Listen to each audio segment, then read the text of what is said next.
Hai Bunda, mungkin Bunda dan suami bisa berhubungan seks kapanpun serta dimanapun sesuai yang diinginkan ya. Namun ada kondisi tertentu yang membuat hubungan intim sebaiknya tidak dilakukan dulu Bunda. Beberapa kondisi yang dimaksud menjadi terlarang karena bisa menyebabkan masalah kesehatan. Para ahli mengatakan bahwa banyak orang yang tidak memahami kondisi di mana mereka sebaiknya tidak berhubungan seks. Itu karena sebagian besar takut atau malu bertanya pada ahlinya. Untuk itu, sangat penting Bunda dan suami memahami kondisi medis masing-masing sebelum melakukan hubungan intim ya. Nah, jika Bunda atau suami sedang mengalami 6 kondisi berikut, sebaiknya tunda dulu untuk berhubungan intim ya. Yang pertama, saat haid. Salah satu kondisi yang dilarang berhubungan intim, terutama dalam agama Islam adalah ketika haid. Umat Islam yang melakukannya bisa mendapatkan dosa besar Bunda. Tidak hanya dari sisi agama, secara medis juga tidak dianjurkan berhubungan intim sampai bersetubuh ketika sedang menstruasi.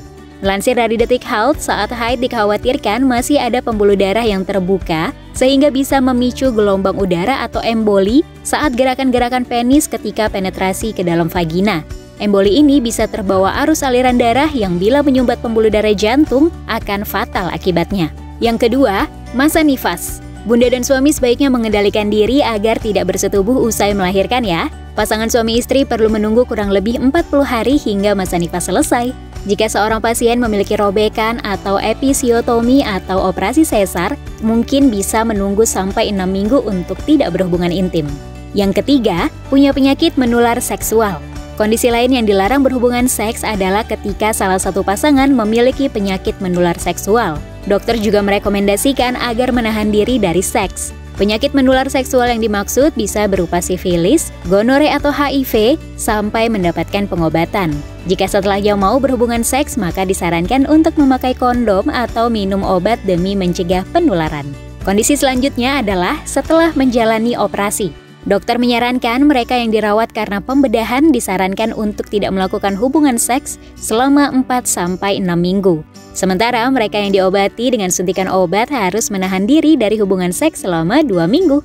Kondisi selanjutnya, sakit jantung kronis. Satu lagi kondisi yang dilarang berhubungan seks adalah ketika salah satu dari bunda dan ayah sedang mengalami sakit jantung yang parah.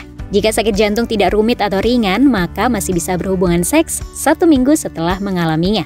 Kondisi yang terakhir adalah infeksi saluran kemih atau ISK. Kondisi yang juga dianjurkan tidak berhubungan seks adalah ketika bunda mengalami ISK. Setidaknya butuh waktu kurang lebih 2 minggu baru bisa berhubungan intim setelah ISK sembuh. Seks bisa memperburuk kondisi ISK jika belum sepenuhnya hilang. Maka itu ada baiknya konsultasi ke dokter sebelum berhubungan seks ya.